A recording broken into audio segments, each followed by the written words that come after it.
call the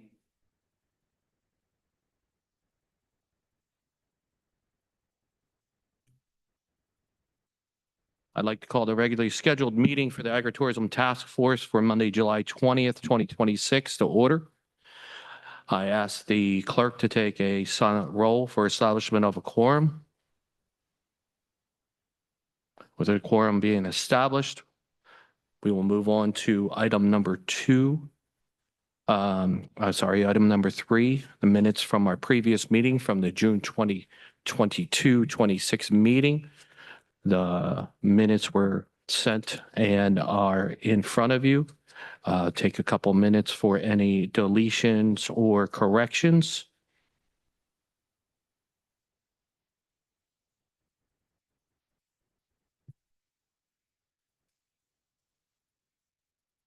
If there are not any deletions or corrections, I'll look for a motion to approve the minutes from the June 22nd, 2026 meeting.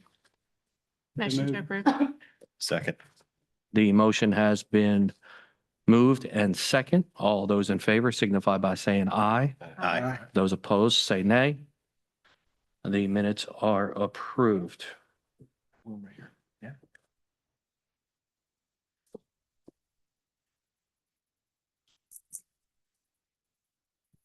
The next item on the agenda is public comment.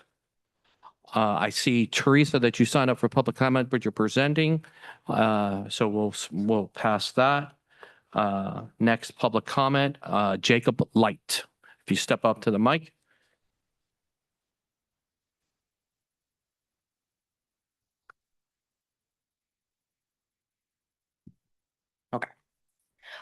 Thank you and hello, everybody. My name is Jacob Light, and simple question. I wanted to ask the question of where the bylaws of this committee will be posted, if they haven't been already. It is my understanding that they were to be possibly added to the minutes of your last meeting, and I did try to look for them, and it is entirely possible, and I mean entirely possible, I completely overlooked them. That's on me. But the clarification of where they are and if they are posted or are to be posted for the public would be extremely helpful. Thank you for your time. And just for clarification, we did approve the bylaws at our last meeting. And I would assume that staff would be working on adding those bylaws to the website. But thank you for bringing that to our attention. And we will make sure that they are put up in a reasonable amount of time. Any further public comment? Seeing none, we'll move on to item number 5, which is a presentation, Jefferson County Zoning Administrator Andy Beal, topic farmers markets. Question for clarity. Do we swear in our presenters as I do in other settings, or can someone give me clarification on that? I'm assuming that he's exempt from swearing in, but other presenters are. Mr. Chairman, on that Yes. point, of course, I defer to your leadership as chairman of this committee, but other committees and task forces in the county government have not done that as Okay. regular practice, but again, defer to your leadership. All right, thank you. So, Andy, the floor is yours. All right. Thank you very much. It's a pleasure to be here.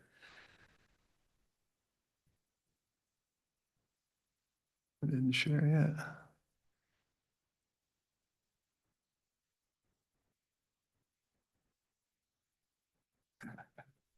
There we go. All right. So yes, I was asked to do a brief presentation. It's be fairly brief. We don't have a lot of stringent guidelines from a zoning standpoint regarding farmers markets. And just so we're clear, there are actually 2 types. So there are farm markets and then there's farmers markets. Now, the first slide here is a farm market, a local one. And a farm market shall be located on the land or farm on which the products are produced. The only guidelines we have is the square feet can't be over 1,500 square feet. And it has to be set back 25 feet from the street right of way. That's mainly because when they first started doing this, there were cars parked right along the road. So they set that 25-foot setback. Now, farmers market is a multi-stall market at which multiple farm producers offer agricultural products for sale to the public. These are permitted, and we'll get to the permitted section table here in a second, but basically in your commercial zones and then also in your rural zoning district as part of a commercial agricultural enterprise. And just real briefly, so a commercial agricultural enterprise is a farm operation which will contribute in a sustainable way to the area's existing agricultural economy and help maintain agricultural processors and establish farm markets. When determining whether a farm is part of a commercial agricultural enterprise, not only what is produced, but how much and how it is marketed shall be considered. And just to be clear, there's, I would say maybe one farmer's market that's actually in the county.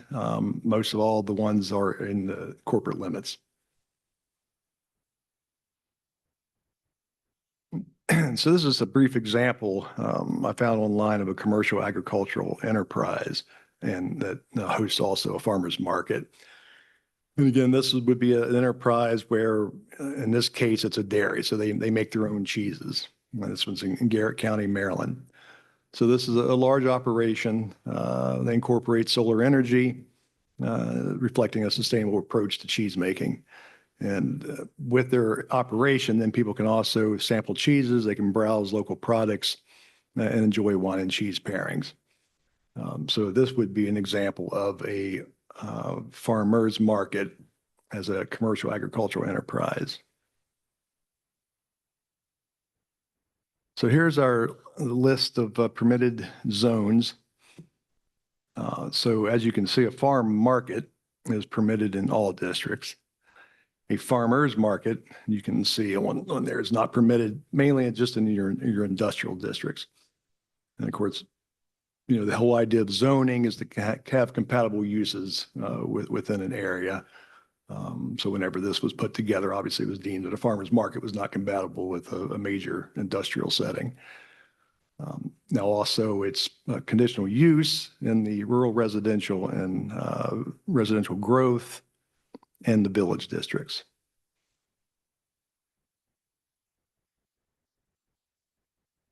And as far as some basic requirements surrounding the two, any new structures associated with both farm and farmers markets, they are subject to non-residential building setbacks of the zoning district in which they are located. New structures associated with both markets that are located on a bona fide farm, which has agricultural status through the assessor's office, they are exempt from processing a site plan and any associated stormwater management. Now, a building permit is still required, but there's no need to submit, you don't have to have a set of plans, there's no inspections. Basically, just you provide a letter stating that you have that ag exemption. Farm markets and farmers markets are subject to issuance of a zoning certificate. And that's just simply to verify use and setbacks. And then the zoning administrator, as far as when it comes to off-street parking, the zoning administrator has the right to administratively waive permit off-street automobile parking and loading requirements for the uses we have here: seasonal, temporary, agricultural, events, and other types that don't require more than 30 spaces. And that, my friends, ends the farmers market presentation. Are there any questions, concerns, comments? Sure. We don't see a lot of this activity in Jefferson County. There's some, but not a lot, not like neighboring counties. Well, when I say neighboring, I mean counties that on the other side of the border, whether in Maryland or Virginia. Do you have a sense of why that might be? And do you think it's related to regulations? Of course, I've been in this position for just a little over a year, but I've spoken with my clerk who's been here for 22 or 3 years. And according to her, we rarely have anyone come for us to process. She can think maybe one, maybe or two within the last 5 or 6 years. So I can't speak to why there aren't more. But I mean, as far as our zoning regulations, they're, pretty straightforward. I don't think they're very stringent. The only thing I would say is maybe, look at possibly the other districts where there may be a conditional use, because that's something should be, permitted by right, should it be permitted by right in the industrial? So as far as that goes, but then again, with the ag exemption, again, a farmer doesn't have to apply for, they have to do a site plan. There's no stormwater management requirements. So comparatively speaking to other industries, it's pretty flexible. And it's a permitted use in all the different zones? The farm market. The farm is market is permitted use in all the zones? in all zones, yes. So if there's a limitation, I don't understand the market, certainly not as much as other folks on this panel, but if there's a limitation that could be a factor, it seems to be the 1,500 square foot. Yeah, and so I was speaking with Jenny Lee Hartman, she's the zoning clerk. They actually increased that to 1,500. It used to be 250, so it used to be a lot more stringent. And that was again increased to 1,500. That's certainly something I think can be looked at as well. But that doesn't seem very large to me.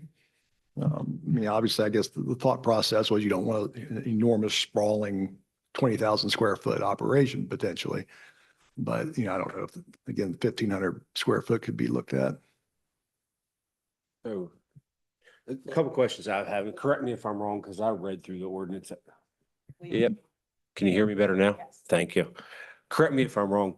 I read through the ordinance after our last meeting and thought I would remember it all a month later. It didn't work as well as I hoped. But so when you classify something as agricultural use, are you basing that on the state assessors of Yes. 5 acres, or is it 20 acres based on county ordinance for agricultural permit? It has to be 20, because typically if someone had like 19 acres and they wanted an accessory farm structure or dwelling, they would have to apply for a variance to the BZ. Yeah, no, so the ag exemption, that's regardless of acreage, that's through the state. Okay. So as long as a farm enterprise has that ag exemption through the assessor's office, and they are exempt from, like I said, site plans, stormwater management. So, but what about event centers? So like in the fall, we always go to a pumpkin patch somewhere the kids want to go. There's not one in Jefferson County.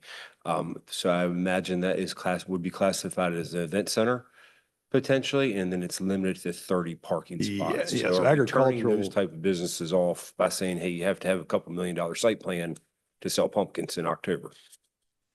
Yeah, so an agricultural event center would be, that's a different land use than a farmer's market. I didn't bring my ordinance. I wasn't prepared to talk about anything else but the farmers markets, but yeah, that would be that's a different process. It's 30 is the limit for an event center, 30 parking For spaces? parking, so 30 is the limit that I can administratively waive. Okay. And So if anything you have after up to that's a 30 site plan. parking spaces and you want to park on grass and you show that it's a level parkable area, then the zoning administrator can waive those required parking areas up to 30 spaces. And how would you get authority to waive beyond 30? That I can't answer. I don't know. I haven't done it. I don't know if that would be potentially a variance process to the BZA. Thank you. You're welcome. So thank you for your presentation. Yes, sir. And I thank the committee for bringing to light these questions. And I'm gonna begin with a question, but not a question. So our job here with the task force is to figure out how to create more of an agritourism and agricultural awareness within the county. With that being said, we're looking at creating environments where people are going to be spending long days, multiple hours at a facility, maybe doing hay rides or tours or of such. Then after that, they're in this mode of purchasing produce, purchasing things. And when we look at a 1,500 square foot facility in a comparison, when when we look at other successful agritourism businesses that are in Eastern Panhandle Ores market, as an example, their facility is significantly larger. And not only significantly larger, but they work as a co-op where they have multiple different farms that are coming in and using that space and taking advantage of that foot traffic. And this is something that we want to see here in Jefferson County. So the long question is, what does this task force need to do to invite this process, like using Orr's Farmers Farm as maybe a model? And the reason why I asked you to be on the agenda today and present this was, I think this is one of the easier of the recommendations that this task force can make to the commission for them to look at in a change to make this more inviting. Do you agree with that statement? It seems like you agree with that statement. No, wholeheartedly, yes. Okay. What would be the process that we need to do from here to get to that process, to making that presentation to the commission? So if you're referring to either doing away with the square footage requirement or maximum, or just increasing that maximum? What would our next steps would be somehow mirroring what Berkeley County is doing to allow an operation like Orr's to exist. So what do we need to do as a task force to get the county commission to look at this? Is kind of the steps. Yes. What are the steps? So the steps are, so it sounds like we'll be looking at some text amendments to the zoning ordinance and potentially the subdivision regulations.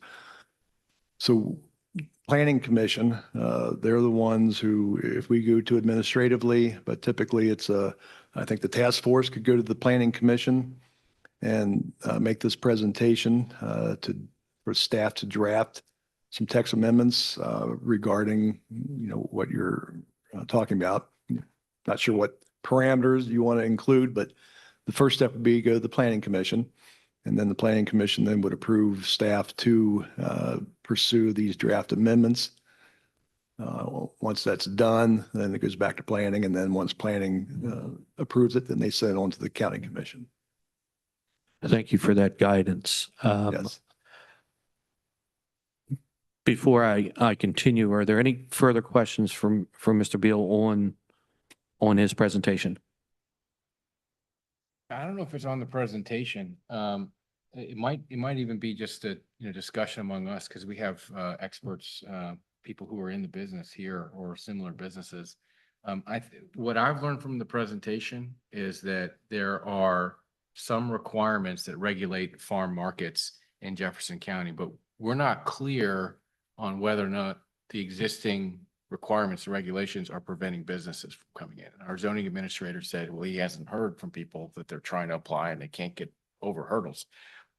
So I'm just curious, you don't have to answer, but if anybody has more experience on this issue and can point to certain things that are hurdles for opening up a similar type of business or a farm market in Jefferson County, that would help this task force come up with recommendations that we could then bring to the Planning Commission. Because I right now, I can't tell what the problem is. I agree with Commissioner Mosby on this. And one of the things that I've found in other lines of work that I do is that sometimes the reason why we're not getting the applications is because we already know that there's restrictions.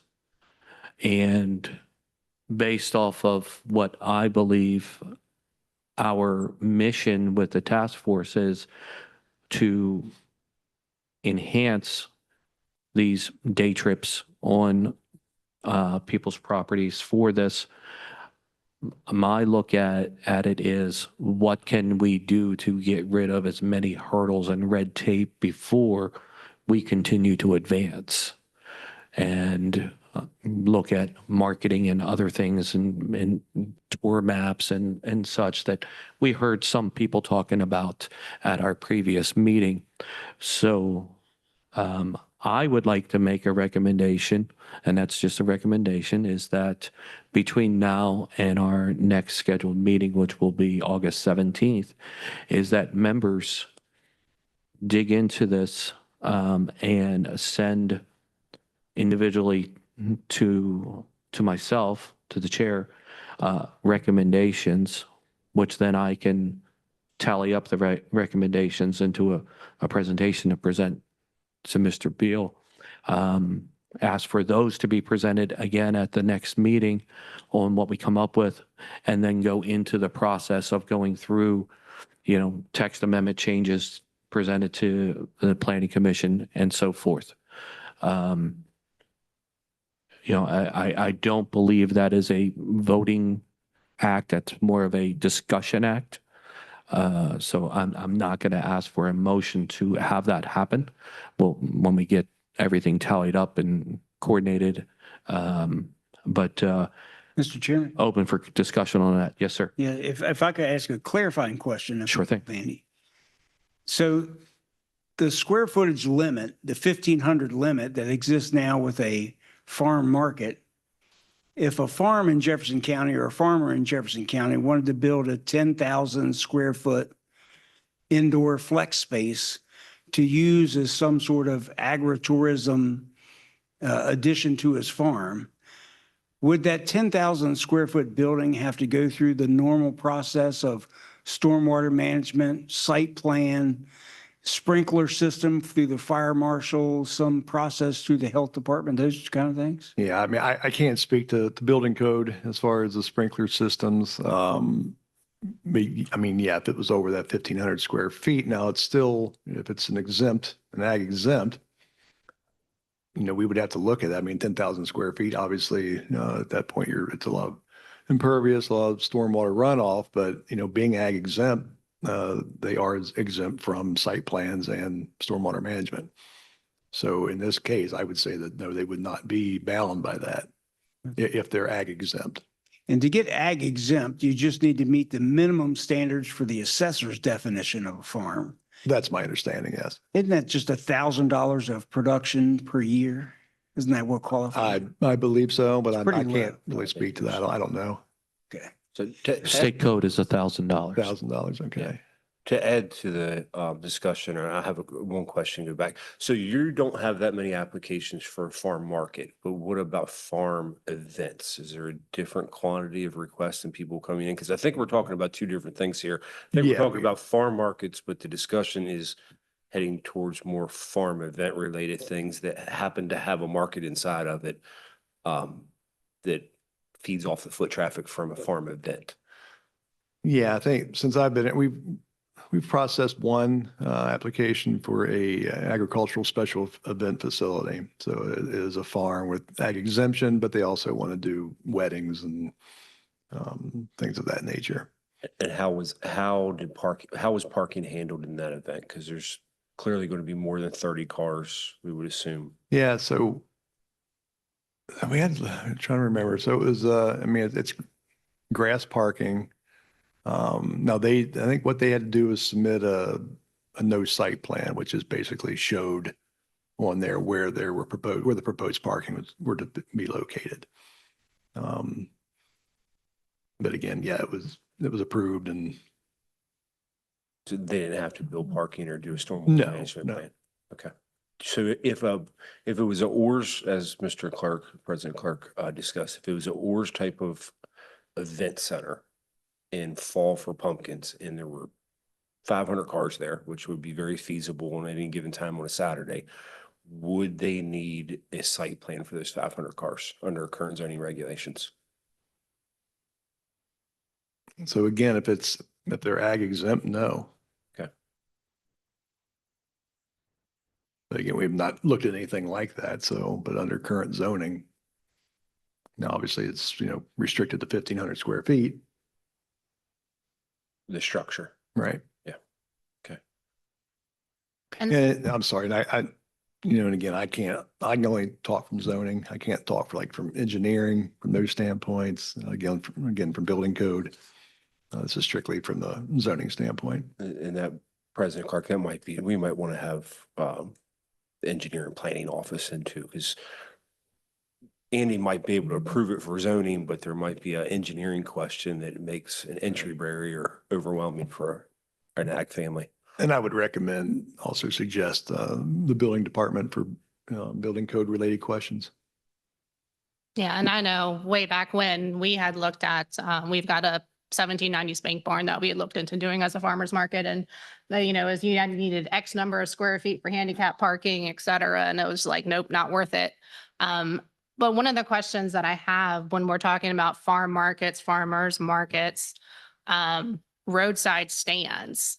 So where does that roadside stand fit in? And are people just assuming that I've just got a card table at the end of my driveway? Are they supposed to be applying for these farm market? And is it just an educational lapse of why we're not actually capturing how many there maybe are in the county? Yeah, I mean, I think there's probably a lot of the roadside stands out there that have not processed. And again, those would be considered a farm market. I go to one every Sunday where I live. And so that at that point, it would just, those two basic regulations, no more than 1,500 square feet, and they would have to have a 25-foot setback off of the right of way. They process it's a $25 zoning certificate, which basically then just verifies that meets that setback. And that square footage requirement.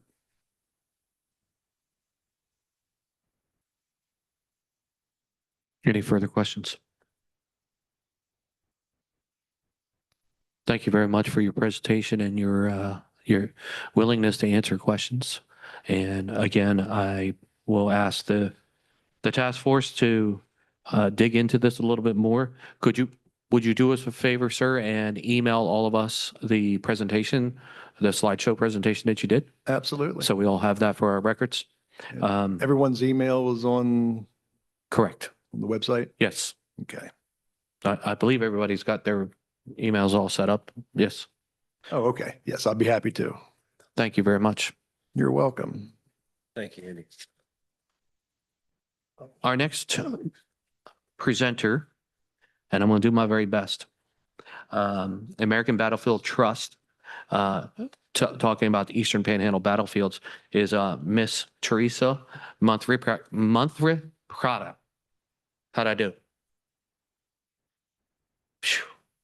I was close. And Teresa, the floor is yours.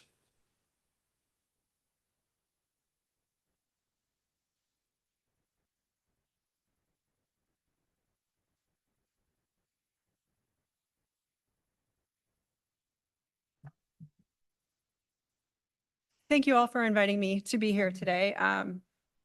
As you heard, my name is Teresa Pragada. I work for the American Battlefield Trust. The purpose of our organization is to inspire the appreciation of America, its history, its promise of liberty through an understanding of the wars fought on its soil and the sacrifices of earlier generations of Americans. We seek to be the preeminent national land preservation organization protecting battlefield land from the Civil War, the Revolutionary War, and the War of 1812.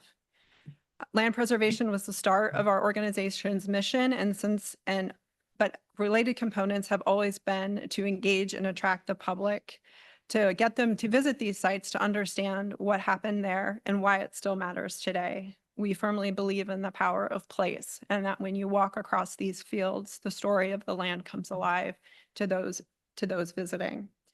We are an independent nonprofit organization, but we certainly don't work alone. We collaborate extensively with the National Park Service, state park departments, local historical offices, local governments, as well as other nonprofit organizations that share our mission. Driving the land preservation work of the trust are two reports published by the National Park Service at the direction of Congress. The first was a study from the Civil War Sites Advisory Commission from 1993, which identified 384 battlefields throughout the United States from the Civil War that held significant historical implications for a list of reasons that the historians laid out. The link to the report, if you're interested in reading further, is included here.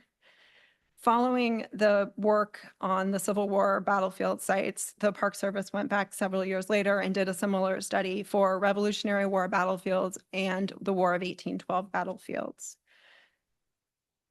One of the reasons the land preservation work of the trust focuses primarily and almost exclusively on the battlefields identified in these reports because the Park Service maintains a grant program for land preservation. So the Park Service appropriates the Congress appropriates $20 million annually, and these grants will fund half of the appraised value for either the acquisition or conservation easements to be placed on these historical battlefields.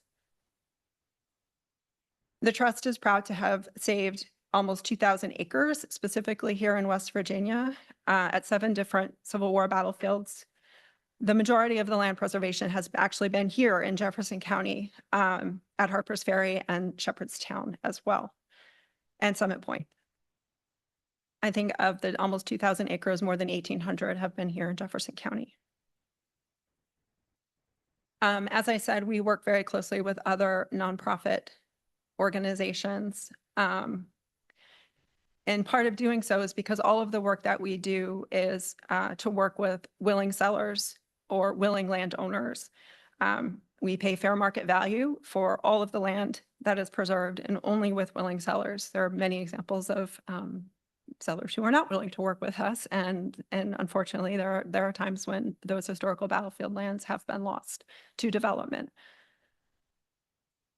As I mentioned, we have two primary ways to preserve land. One is a simple fee acquisition where we purchase the land. We are not a land trust organization in that we don't seek to run parks or keep the land. So after the land is purchased, we do find an alternate steward for the land, whether it be a land trust organization who will run a park, a state park, local and city county governments. Also, the National Park Service. So the federal grant program that exists to purchase this land is not approved, cannot be used to purchase land within the boundary of a national park. However, the boundary of a national park does not encapsulate all of the land of a battlefield. We call that the core area of the battlefield. So if there is core battlefield land outside of the boundary of the national park, then the federal grant program can be used to acquire that land. The long-term plan for that land varies. In some instances, we can receive a boundary adjustment from Congress. So eventually that land can be incorporated into the national park.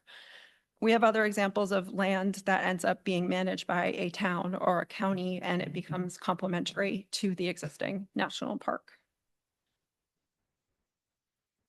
But we see battlefield preservation and agricultural preservation are closely aligned conservation goals. They're opposite sides of the same coin. If you study Civil War history, many Civil War battlefields were fought on farmland.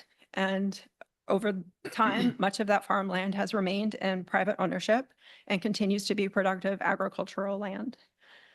Here in Jefferson County, the trust has partnered with the County Farmland Protection Board in order to preserve 630 acres at Shepherdstown and 450 acres at Summit Point, and that has been through conservation easements that have been placed on existing agricultural land. Part of our initiative after preserving the land then is to develop heritage tourism in order to share these special places with Americans and our visitors. Some of the ways we've gone about doing that has been actually just within the last few weeks, we've updated a report that we've published a few times called Battlefields Mean Business, and I'll talk about that in a little bit more detail. We look to create travel itineraries for the individuals interested in visiting these battlefields, and there's on our website, you can find actual itineraries and maps of all battlefields. So you can plan your own route if the route that we have provided for you does not meet your interests or needs. We work closely with state and local tourism boards in order to promote battlefield tourism. Some of our initiatives right now tied with the United States 250th birthday is developing what we call the Liberty Trail. So we're identifying local sites that have a link to the American Revolution and creating travel guides in order to bring people through states in order to visit these sites. We've promoting the Medal of Honor Valor Trail, and we've done some work in North Carolina on a history explorer, and can provide more details about this as well later. But I think the most amazing thing is the information that we've developed in the Battlefields Mean Business Report, which is a report we've published in partnership with RRC Associates, who is a organization that actually does all of the market research for the National Park Service. So they kind of did a little bit deeper dive into some of the data, focusing specifically on battlefield tourism associated with national park sites. Simply because it's a little bit easier because they have the data when it comes to visitors, tourism. So we can extrapolate from that how that would apply to other battlefield sites that aren't run by the Park Service. The report looked at the economic contribution, meaning the amount of money that gets spent by tourists in an area when they visit a battlefield. Then they specifically looked at 15 sites to do more of a case study on the impact of those sites. And then we did a survey of some of our members about their experiences in visiting battlefield sites. And this number kind of blows us away when I flip to the next slide, but battlefield tourism generates $1.5 billion in annual spending in the communities where these sites are located. That's just national parks sites, supporting 15,000 jobs and contributing $2.2 billion in economic output throughout the country. Some people might look at that and think, well, that number, it can't possibly be that high. And we would argue that it's actually very conservative because, again, we're only looking at national park sites. Many battlefield sites are run by city governments, county governments, or other nonprofit entities. These communities, so again, that $1.5 billion of spending would be a direct effect spending, meaning I'm a visitor, I've come to this battlefield and I'm buying lunch on my way out of town or my way into town. So that's the direct spending effect. Then the visitor tourism has what we would then they talk about as indirect effect, meaning, okay, so that lunch shop has had to buy produce from the local farmer. How do they get their supplies? And then the induced effects would be increased tourism means I now need to hire more people, and then now those people are paying for their housing, they're living in their local community, how they're spending their salaries in their local communities. So as we all know, how tourism generates economic activity in the local community. Our report then looked at the difference between urban and suburban sites, and then non-urban and rural sites. So for every 2,000 visitors to an urban site, it would create one new local job. Our non-urban rural sites, takes less visitors to create another job, 1,500 visitors. One of the things that this report really highlighted is the difference. It demonstrated how important both sites, urban and non-urban, are to the local community. Significant number of visitors to these battlefield sites are locals. They become integrated into the fabric of the community. They become the story and the history of the community, and they're loved by their neighbors for the outdoor opportunities that they provide, whether it be walking trails, lots of walking trails, places to ride your bikes, take your dog for a walk, or just have a quiet place in your community to visit. But the biggest impact from battlefield sites is, as always with any tourism, is driving the overnight visitors, is the people coming into town who are willing to stay for a night. When they stay for a night, is where you unlock your economic potential with hotels, restaurants, shops. It has a much larger impact on your local economy. As I mentioned, rural areas, a battlefield can be a lifeblood of a community, with only 1,500 visits creating a new job for that community. And the key is getting people to spend more time there.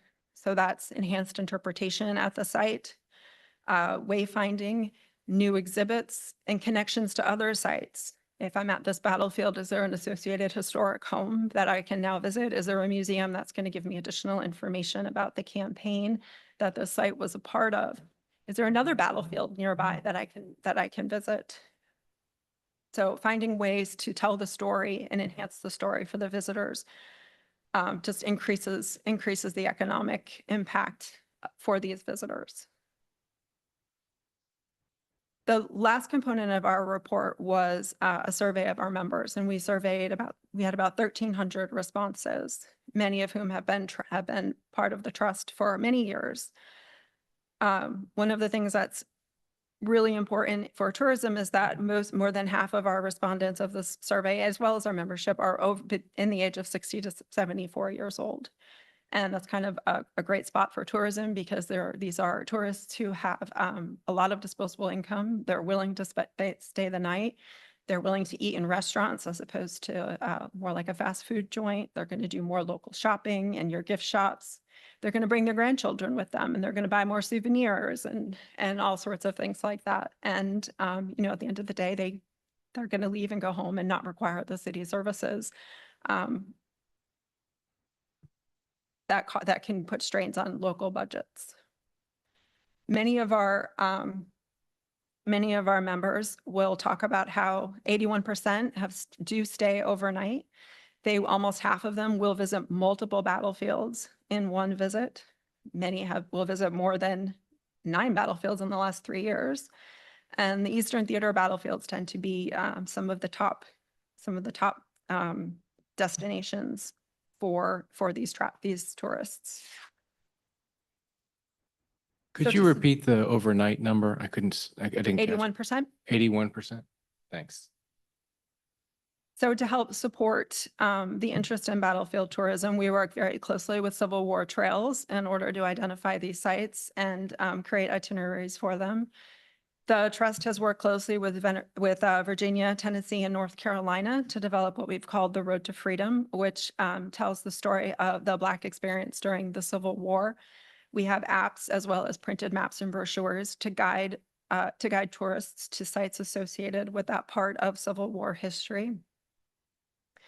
As I mentioned earlier, we partnered with the Congressional Medal of Honor Society, and we've developed an app called the Valor Trail. If you download this app and take a look at it, it will show you, it's still in the building out process, but it is rich with information.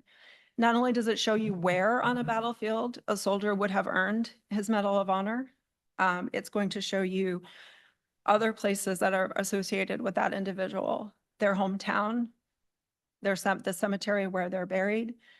It's a way to take these remarkable stories from American history and bring them to life for current generations. And you can, again, the power of place, to be able to walk the field where somebody exhibited incredible valor in our history is, there aren't words to describe that feeling. And I think right here in Jefferson County, I think there were 2 Medals of Honor awarded at Harper's Ferry and 1 at Shepherdstown. Might have that backwards, but I think that was right. Recently, we partnered with North Carolina to develop tourism kiosks in their welcome centers. So again, it's going to be an opportunity to see not just battlefields, but all sorts of related historic places. So when you're traveling, you can stop and take a look and perhaps find a local park or a historic site that you're unfamiliar with that you might want to take a detour to visit.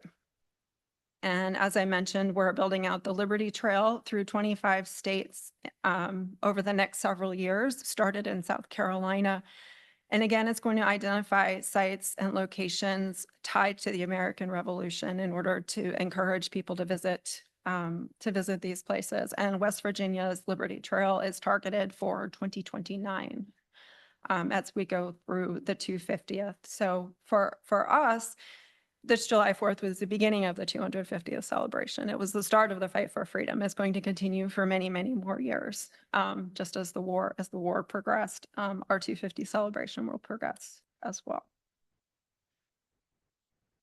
So thank you all very much for your attention, and I'd be happy to answer any questions that you may have. Thank you for your presentation. And something that the presenters actually mentioned to me, it's okay to address her as Teresa instead of trying to figure out her last name. Yes. So at this point, any questions for Teresa? Yes, I have two questions. So if you take something in with a concert, or if you buy something rather than a conservation easement, do you lease the land back to local farmers for hay production? for We cattle? have, and we can, and we have. You have an active program reaching out to our local farmers with the land that you currently have and saying, hey, we've got hay fields for lease for cattle producers and so on? So generally, we're not seeking to, we don't hold the conservation easement. We don't generally hold, so we find a partner who will eventually hold the conservation easement. Okay. And then if the landowner continues to hold the land and they just sell a easement across their property, how does that work? Are they prohibited from using part of their land with that easement? I think it would vary on the conservation easement. Generally, if it's already under agricultural production, no, they'd completely be able to continue to farm the land. That easement would prevent it from being developed. So no one would, after a conservation easement is placed, they wouldn't be able to sell the land for a subdivision or any other industrial development on the land. It would have to stay agricultural. And there's no limit on what type of farming equipment, where you don't want a certain amount of tillage that's gonna mess up an archaeological study or something of that nature? I don't, if it's already under agricultural production, then nothing would have to change. Okay. It would remain so. But if you have a more specific question, I can get you a more specific answer. I'm not a lawyer to. Do you have like a boilerplate agreement for a conservation easement on someone's property of what the limitations are that you could send to the group? Sure. Okay, great. Thank you. Yes, I had a follow-up question on, is there similar limitations with, building and impervious surfaces and that kind of thing? But it sounds like maybe we'll get that in the follow-up. My understanding is that if there is a conservation easement placed on the property, there would be restrictions on building Okay. placed. Any further questions? Yes, I'm really interested in the example or paradigm they put forward where there's complementary land outside of a national park that's managed by a municipality, county, NGO, or some sort of joint management. Do you have an example of that? You could tell us about how it works, et cetera. Do you have any thoughts on how those are typically purchased? Is it typically bequeathed by the former landowner? Is it, are there federal grants out there that are often used to get the land, to turn it into one of these complementary sites, et cetera? Sure. So one example I'm aware of right now is in Stones River, Tennessee, in Murfreesboro, Tennessee, the Stones River Battlefield. The trust has recently and is in the process of acquiring what is called core battlefield land. So land that has had it's a current farm and it's been farmed since the battle. It's a fee simple acquisition, so it is outside the boundaries of the Stones River Battlefield Park. So it is eligible for federal grant money, which will pay up to 50% of the appraised value. And then the rest is being provided by private fundraising, as well as the town of Murfreesboro has also contributed to the acquisition of the land. And when everything is complete, the town is going to take over management of the land.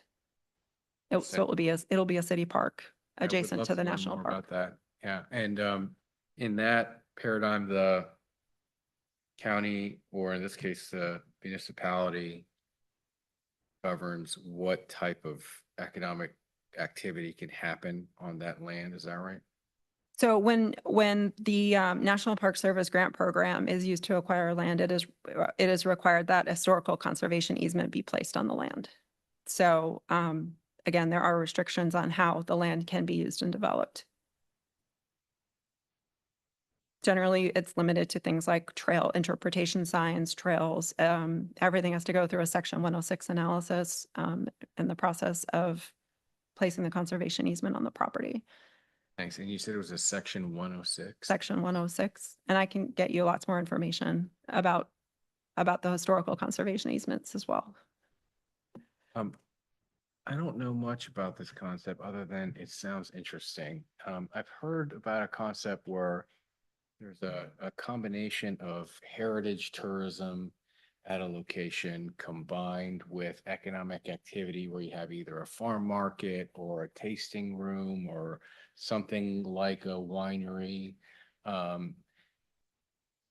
you familiar with projects that fit that idea generally? And could you point us to some examples there? The only one that comes to mind, so there is the Manassas National Battlefield Park in Virginia. Adjacent to the park is the Bull Run Winery. So it is privately held land with right next to the park. So they do, I mean, they have, as private land, they're able to operate the business on it as any other private landowner would. Mm-hmm. That's in Manassas. Interesting. Thanks. Commissioner Moss, the Locust Hill Golf Course is Civil War Trail number 20, but it's also an economic development, an economic driver. But yeah, we have a Civil War Trail marker on the golf course. You don't have a conservation easement across the golf course. We do not. All right. So, and do you typically acquire the land or or you typically purchase conservation easements? And and like of the 2,000 acres or the 1,800 acres that was acquired in Jefferson County, what portion of those are conservation easements versus what you acquired? Hold on, I have the numbers in front of me. Or they were back here. I think it was about 4.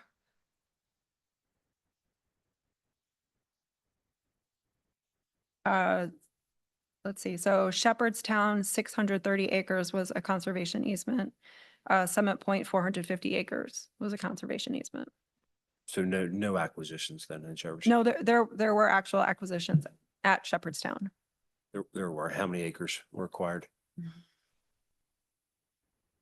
Can I do the math and let you know when we're Yeah, done? and who's taken over what was acquired?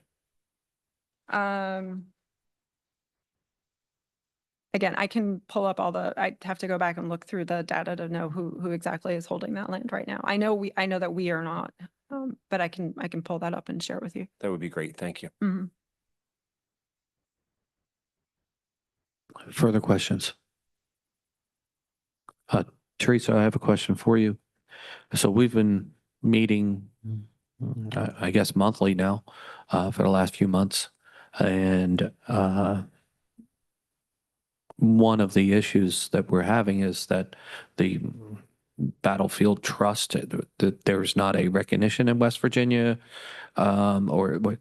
Can you explain the process that we're going through in regards to the Battlefield Trust and what we're trying to do on a legislative side, based off of some of the meetings we had in the past? So there is another organization that we work closely with, the Shenandoah Valley Battlefields. So my understanding is that they have a congressional charter or congressional authorization in order to do similar type work. It's limited and they receive some level of federal funding, but they're limited to preservation in Virginia, and they're seeking to expand their preservation opportunities here into the Shenandoah Valley of West Virginia. Thank you for that that answer. Now, what is the benefit of Jefferson County to have the Shenandoah Battlefield get this additional authorization to work in West Virginia? How does this benefit us in Jefferson County? Increased battlefield land preservation increases battlefield tourism opportunities for those interested. More land to visit means more reason to come, more opportunities to stay longer at the sites. I can't speak for them, but if I recall, They were talking about how they just opened a new park up at Hoax Run, which would be one of the first preservation opportunities at that site. So that's a whole new battlefield for someone to have an opportunity to go visit who has not seen that land before. So, you know, when you talk about Civil War trails and building out these itineraries, one of the things that is advantageous, people don't just visit a site when they become interested, they'll visit a campaign. So you'll have Antietam visitors come down to Harper's Ferry, come down to Shepherdstown, and they're going to follow the campaign, follow the trail, and take in more sites, more transportation, more travel, more opportunities means they're going to stay longer. How is your organization funded? Or funded by private donations. The grants we receive from the federal government, in some cases, there are state government grants as well. They do not fund any of our operating costs. That money all goes directly to the landowners for the acquisition of land. Our organization is entirely funded by our donors. And then my final question is, any recommendations to this task force to maybe help Shenandoah Battlefield? Any recommendations for us that you would like for maybe see us do to assist your efforts? I think, as I mentioned, the work that we do is we only and always work with willing sellers. The biggest challenge that we have is connecting with those individuals who are the current landowners. So they know they have options and there are opportunities to preserve their land. We have certainly had instances where we have reached out to individuals and their response was, I had no idea my land was a battlefield. If we're fighting against developers, for them to know that there are ways for them to preserve their farm through agricultural easements. There are options and opportunities available rather than selling to a developer to keep and preserve their land. That's one of the biggest hindrances we have, is making those connections. You all being in the local community are going to know who these people are. So helping to connect and educate them about opportunities that may be available. Thank you. Further questions? Yes, do you have a list of landowners you would recommend that we would consider connecting with? I do not know. I can share with you The maps sites? of the sites. Yeah, the Mhm. sites, yeah, the Yes. sites, and we could find them. Okay, great, Yes. thank you. Any further questions? And Teresa, if you don't mind, if you could send the presentation to myself or one of the administrative staff that can get it out to everybody else. And appreciate your time, appreciate your presentation. And I do have here some printouts of our report, which with a few select case studies. So if you're interested in getting into the nitty gritty details of our Battlefields Mean Business Report. And I recommend everybody grabbing a packet. Very good information that's in there. All right, next item up on the agenda, item number 7, presentation, West Virginia University Extension Service, Jefferson County, Agriculture and Natural Resources, Agent Emily Marrow. If you would like to come on up and give us your presentation. Thank you for being here today. There's a button on the top. If you slide it to the line. There you go. Ooh, user error is so hard. Thank you. Thank you to the task force for offering me the opportunity to be here today. I think I know some of you, but for those of you that I'm not familiar with, my name is Emily Morrow. I am the Agriculture and Natural Resources Extension Agent with West Virginia University. If you're not familiar with WVU Extension, we have an office in every county in West Virginia. We are faculty with the university that live and work in the counties in which we make a difference in. So our mission is to improve the lives and livelihoods of all West Virginians. And my area of emphasis is agriculture and natural resources. So I provide research-based educational programming to the backyard gardeners up to the farmers that have 1,000 or more acres on how to improve their production practices to continue to produce the food that we eat each day. So I wanted to share a little bit more about our programs, particularly the programs that we have developed on a local and statewide basis that affect agritourism. But first, I heard a little bit of a discussion during Mr. Beal's presentation about permitting processes, and I would just like to offer my experience in this realm. So there was a question about permitting, which Mr. Beal alluded to.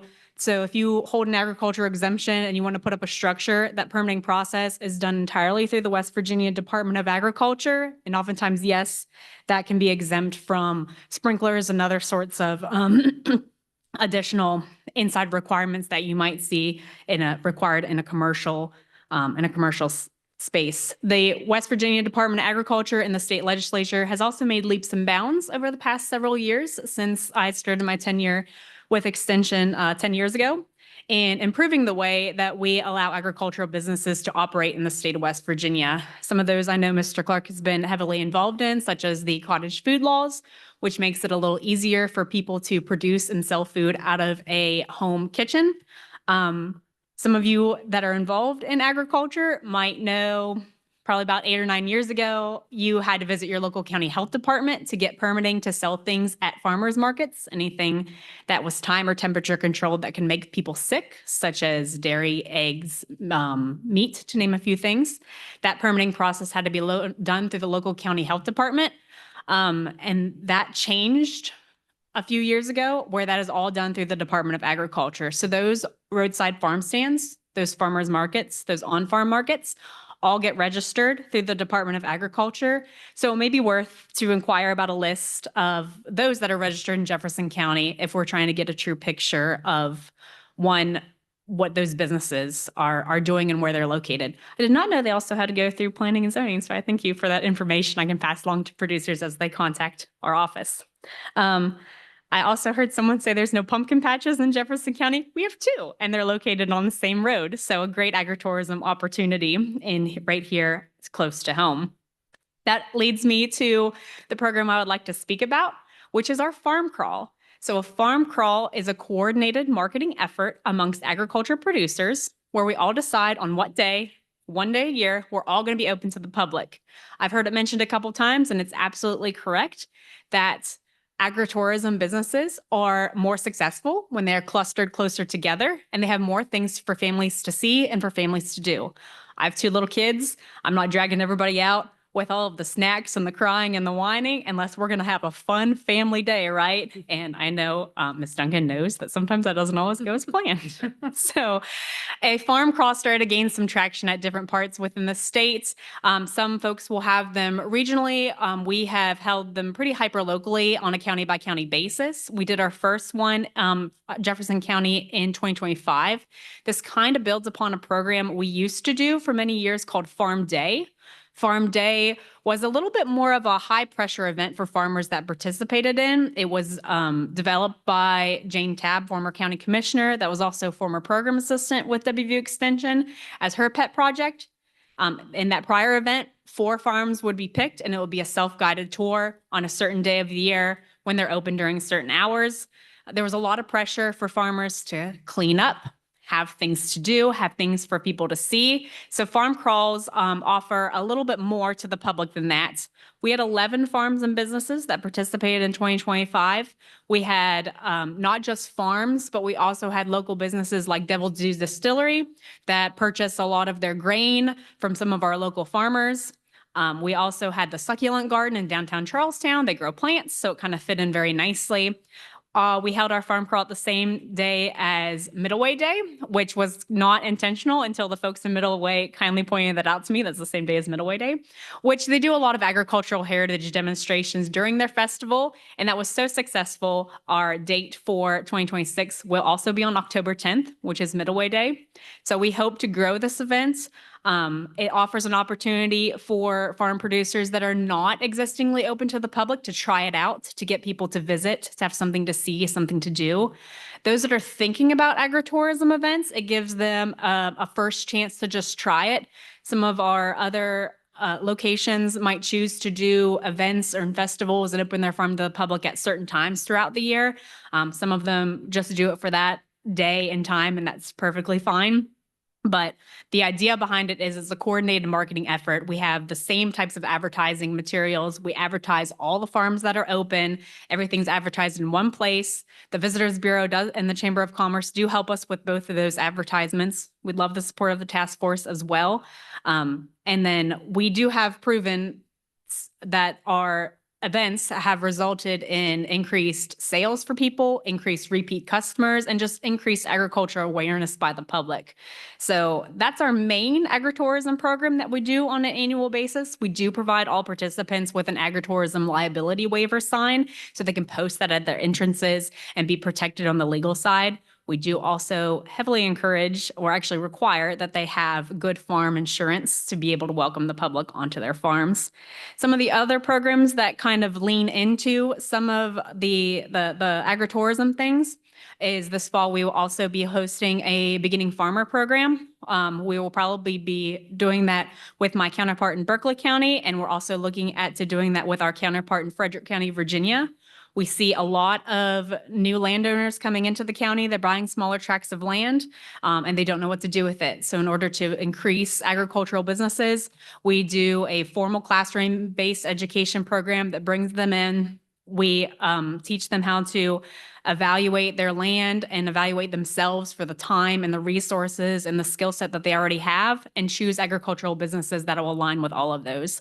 We've done this program several times since my time in Extension, and we've resulted in several increased businesses and new farmers that are still producing to this day. So that's the purpose for my presentation here today, is just to give you all a little bit of background information of some of the programs that we're already doing in Extension, and that they align very well with the missions of the task force. We do put out educational information on a seasonally or every other month basis. So I'm happy to add all task force members to our newsletter so you can stay in touch with some of the other programs that we offer as we offer them.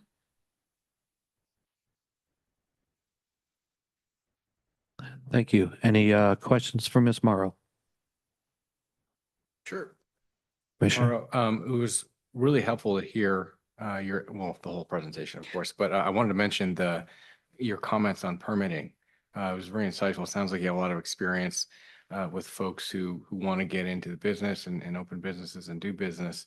I'm curious, in those conversations, have you heard from folks who want to do business in Jefferson County who are having trouble either with permitting or perhaps some other aspect that is making it difficult or not feasible or perhaps economically challenging in some way? Yeah, and that's an excellent question. So a lot of times when folks are looking to start a farm, they get on Dr. Google, and what they tell them to do is call your local county extension office. So most of the time we are the first point of contact for those individuals. If they have a farm friend or a farm neighbor, they also usually tell them to call our office as well. So I can offer just some what I see kind of anecdotally about our new and beginning farmers. And it's not really a regulatory side on county limitations, in my opinion. It's not having a true understanding of all the steps that need to happen to start an agricultural business and to make it successful. So a lot of times people get discouraged. Oh, I'm just going to throw some crops on the ground. And when they all fail because they don't have the right education around how to make it successful, it kind of inhibits people to try again. So we try to grab people in the classroom before that even happens. When I have a lot of phone conversations with folks, I encourage them to have a plan on how to sell it before they put a seed into the ground, just to increase their level of success. Something that we try to emphasize when we do some of this classroom education is we do peer-to-peer learning. So we do usually organize farm tours of other local farmers as part of this. The networking component's usually more valuable than anything I could say to people speaking in front of a room. Just getting out there and meeting people and figuring out where other people have failed, and also kind of figuring out exactly where the holes in the market lie. So I can give folks that type of advice as they call. We don't have a lot of pork producers in Jefferson County, so that's a need that I hear from the community. We also don't have a whole lot of direct-to-consumer vegetable production right now. We have a few folks that have been in the game for a really long time. We have some folks that have come and gone. So that's obviously a hole that leads to why we don't have more farmers markets, because there's not as many producers able to supply that used to be. So I have a lot of thoughts on some of the other barriers on why farms that try to start aren't successful. We could talk about that all day, but for the most part, we try to help them where we can by offering them technical assistance. I have a farm visit scheduled tomorrow by a couple that bought some acreage and want to start a farm. So we're going to go meet them on site. We're going to have an informal conversation and come in hand with kind of like, this is what you need to do next. And this is how you get that help. Did I answer your question? Yeah, thank you. Further questions? Do you think that there's more of an, let's just say, issue with the county level or kind of the Department of Ag level as far as getting into it, getting started, the confusions of what to do, when, where? It's definitely on a state level. The state's made a lot of what I would what I would say were really positive changes over the last few years. It used to be even more confusing, and you probably remember this. If you wanted to go sell at a farmer's market, you had to visit the county health department to get all your permits. Well, your friend in Berkeley County or Morgan County or Hampshire County might not have had the same regulations as you because each county boards of health kind of had their own governance, and some of them were a lot stricter than others. So when a lot of those rules and regulations associated with certain foods made its way down to being held at the Department of Ag side, it loosened things up and actually provided a lot of clarity. And the Department of Ag has put out a very, very helpful guide called the Farmers Market Vendor Guide that has a very beautiful, colorful chart right in the front that tells people exactly when they need what permits. So if you're selling a standard jams and jelly, do you need this type of permit? If you're selling a hot pepper jelly, you need to go through this type of process authority to get your recipe tested. These are the types of permits you need if you're selling meat, if you're selling eggs, if you're selling anything that if held outside of a cooler could potentially make people sick. Custards versus just baked breads. And they've done a really helpful job in outlining all of those to make it really easy for people.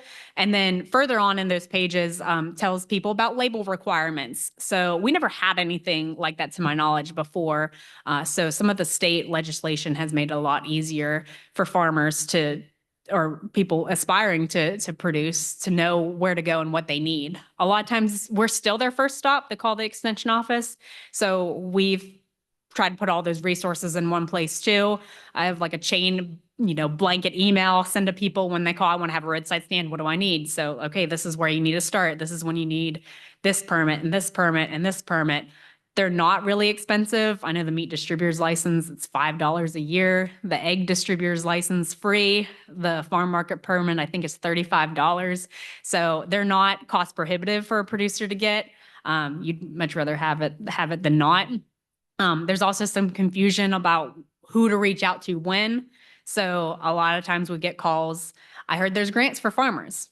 Production grants for agriculture are extremely few and far between. There are cost share programs. There's some that are issued through the state government. There's some that's issued to the federal government. Those of us that work in the government, we really like acronyms, so that can be very difficult to try to spell out to folks. I had about a 20-minute phone call with a producer last week. So that one's state, right? No, that's the federal one. But good for you. They're located in the same building, so you don't have to spend a lot of time figuring out who to go for where.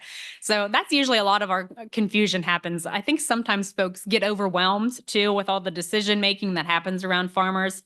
You can ask me my opinion on what you should produce, but I can't produce it for you. If you hate pigs and you're afraid of them, I'm not going to tell you to raise pork. If you have 2 acres, I'm not going to tell you to plant fruit trees. Just economy scales are not feasible. If you've never driven a tractor before, I'm probably not going to advise that you plant corn, wheat, or soybeans. So just trying to align folks with not only their personal beliefs, but also their capabilities, their skill set, while also serving what is a product that can be sold here locally. It can be very difficult. Further questions? All right.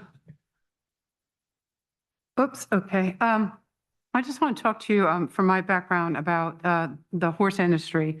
And on October 10th this year, it'd be great to promote, is the 40th anniversary of the West Virginia Breeders' Classic. So it'd be great if someone came to the farm crawl and stayed for the evening. And there wouldn't be a lot of breeding or racing farms open, but I can get you that.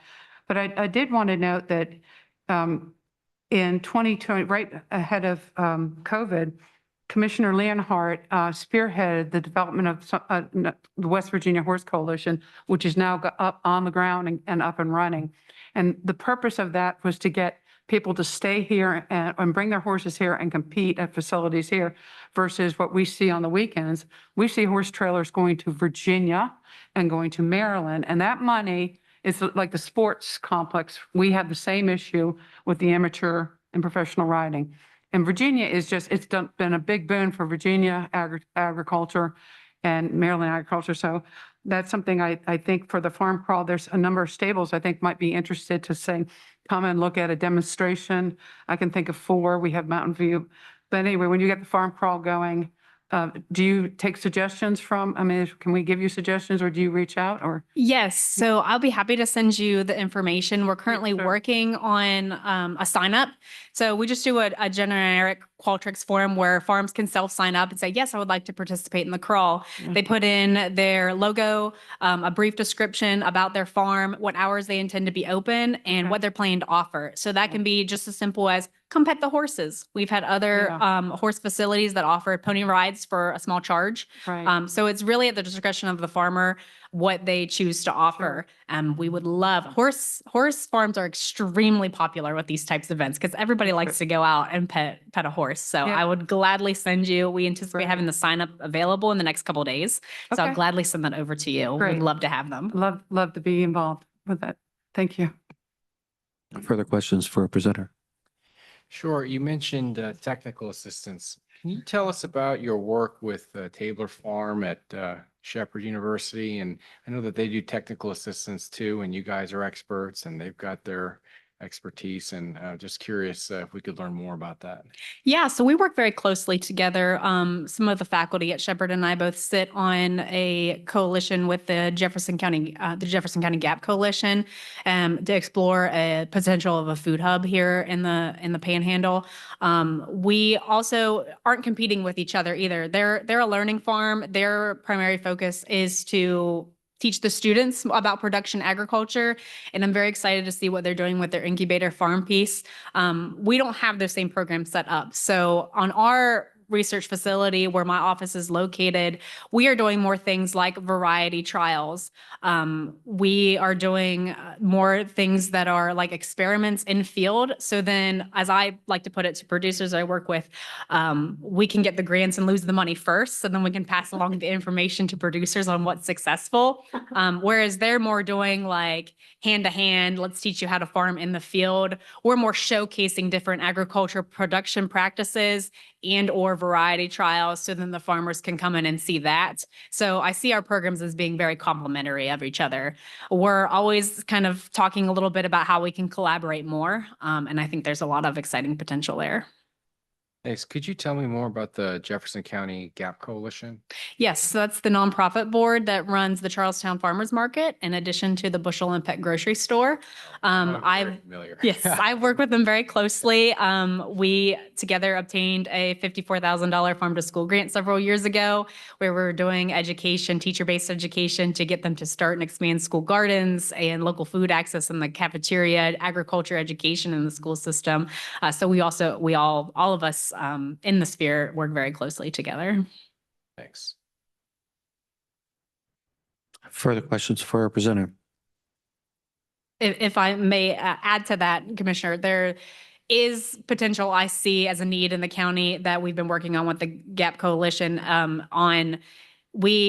I personally can see more farmers entering the game of production agriculture if we have a co-op model to be able to sell and distribute food. We have a large restaurant industry and a large local food industry, but no single one producer can provide enough lettuce to serve Alma B in Shepherdstown or the Hollywood Casino, or, this alludes to the tourism industry that the previous presenter was discussing.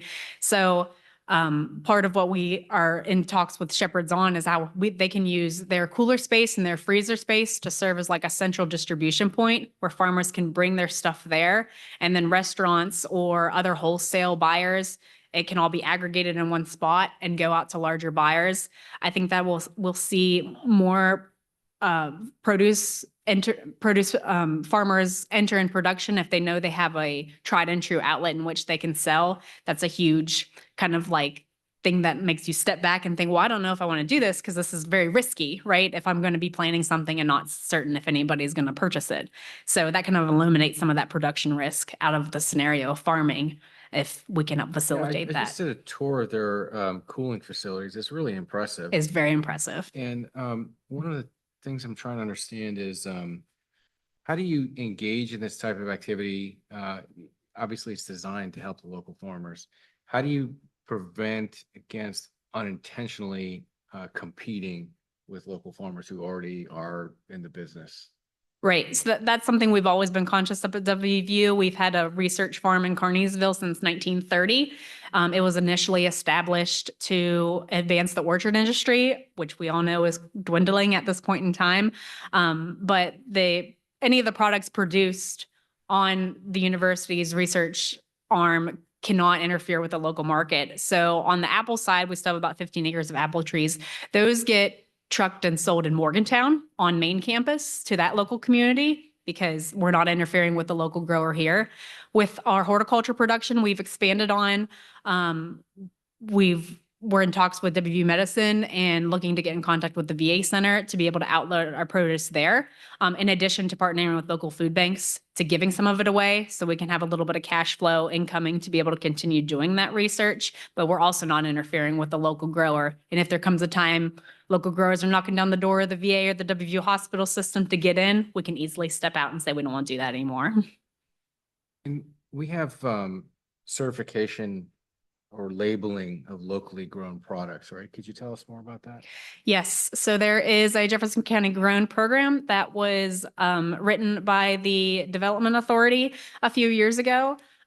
We still do have some marketing materials for that. And it's just an online program where folks can advertise that their products are produced and made in Jefferson County.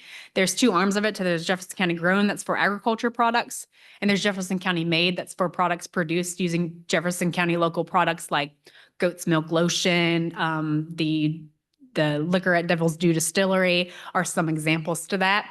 There's a larger program that was modeled off of called West Virginia Grown. That's similar. It's just an online directory of local food produced in West Virginia. Farmers can elect to join either one of them. Most of our farmers elect to join both of them. So that helps with the marketing aspect too. If I'm a consumer looking for local products, I can go visit either one of those websites to be able to find local food.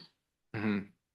And not my industry, but we do get a lot of tourists in Jefferson County. And if I had to guess, they're probably not going to check the website. I wonder if there's a physical label we could provide or some sort of certification that restaurants could use on their menus. Do you see a role for that? Do you think that that would help the industry in some way, or maybe not even help the industry, but help promote the existing program in some way? We don't have a lot of producers that are selling to a restaurant market right now. We have a few, which kind of leads into my prior point of I think that there is a missed opportunity there, but it's going to take aggregation of multiple farms to make it happen to be able to serve that customer. Interesting. Yeah, I'd like to pursue that further, Mr. Chairman. Yes, and just clarification on the West Virginia Grown. Once you're a member of West Virginia Grown, you're able to use the logo just like West Virginia Tourism. So there are times when you'll see a restaurant that'll have the West Virginia Grown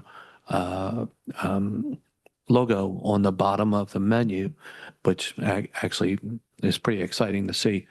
So, Ms. Murrow, before we kind of run out of time, in regards to agritourism, there are certain signage requirements that are needed for, safety and all that. And but for some reason, that sign is very specific in the size and the size of the print and all that.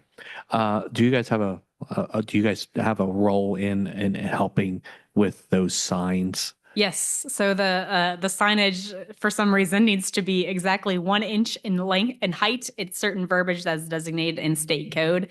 As we know, anybody can sue anyone for anything, but is meant to be an educational acknowledgement of risk Those signs are supposed to be posted at every entrance of your farm if you're inviting the public onto your farm. And it just basically says, this is a working farm. With it comes inherent risks, such as, if you trip over a garden hose and smack your nose on the ground, or if you do the cartoon model where you hit a fork and it bumps up and smacks you in the face, you're acknowledging those risks before you even enter the property. So it doesn't completely absolve liability of the landowner, but it does help. We had some grant funds in the past year to provide all of our farm crawl recipients with one or more of those signs completely free of charge. So they are posted at certain agritourism venues across the county now. I know several of them have left them up year round, which is great. We love to see that. But yeah, it has to have certain verbiage on it. The words have to be exactly as they're written in state code. Anyone can take that verbiage to Susie and Vital Signs and say, I need a sign. It needs to be exactly, the letters need to be this tall. Will you print it for me? And they can get it printed on their own. Thank you. Any further questions for our presenter? Do you know if the Extension Service had any part in the Hampshire County farm crawl? So the extension agent in Hampshire County was involved in that. She left for a different opportunity. So it's my understanding they're hiring a new one right now, probably going to start in the next month or so. But yes, usually farm crawls are held in partnership with Extension Service, the County Development Authority, if there is one, the Chamber of Commerce, and their Visitors Bureau, if they have one. Thank you. Further questions? Ms. Morrow, thank you for your Thank you. presentation. Thank you for being here. At this moment, any additional items for the good of the cause of the task force? I Mr. did this- Chairman, we're supposed to send you our ideas. Yes. Yes. So just a clarification, I would like based off of Mr. Beal's presentation, any ideas that we have in regards to farms, farm markets, farmers markets, any ideas on anything that we feel could be a potential text amendment change in the future, please send them to me, I'll tally them up, get them over, and get them presented to us at the next meeting, which is currently scheduled for August 17th. Ms. Duggan? I believe that's Jefferson County Fair Week, so I know I will not be in attendance of that meeting. due to That is a shows counts. really good point.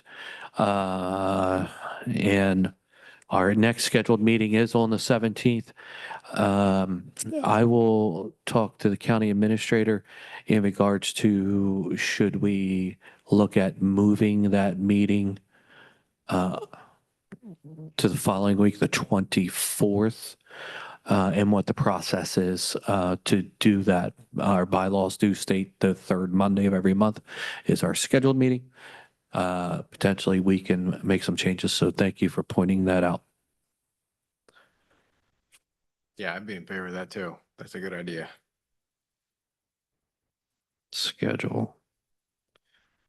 Any further business before the committee? If not, I look at my vice chairman for a motion. Mr. Chairman, I move we adjourn. Vice Chairman moves to adjourn. All in favor, signify by saying aye. Aye. Those opposed, stay here.